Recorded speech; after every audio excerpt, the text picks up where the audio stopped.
बोलिए राजा रामचंद्र की जय। हे कोरी कोरी नरियर चढ़े हे दाई वो लारी लारी चुनरी ओढ़े।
चैत महीना जुर्म चिराजे बसत बर देहतिया बालू साहे जग जल बेजो वारे नाड़ो आषाढ़ महीना हमरा साला हो।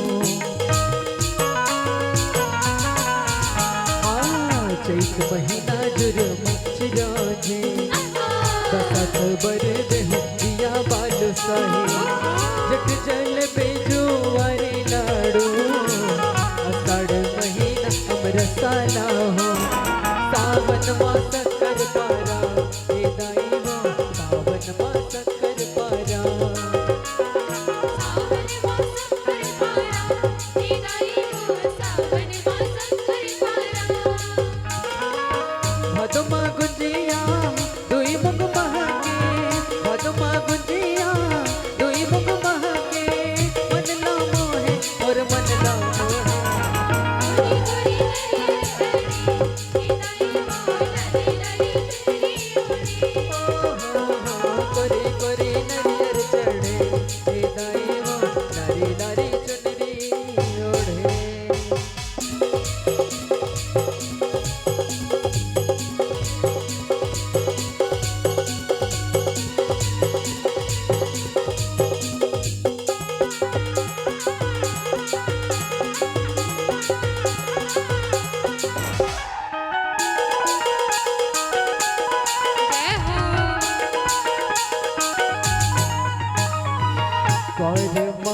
सरनड़ो बनाए कार्तिक करी लड़ो का जुखवाए अगहन अरे साठे तेरी गुजिया ना कुसुमा तेरा पपड़ती ही चढ़ाए।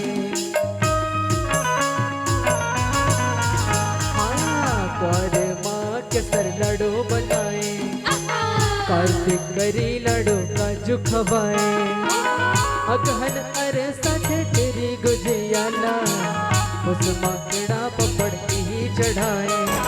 मांग माँ मोहन भोगा हे मोती चूर मांग माँ मोहन भोगा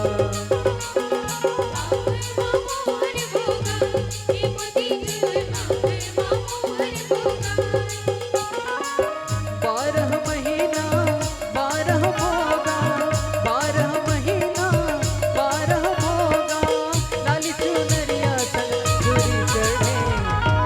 गोरी नरियर चढ़े निदाई वो लाली लाली चुनरी ओढ़े कोरी कोरी नरियर चढ़े निदाई वो लाली लाली चुनरी ओढ़े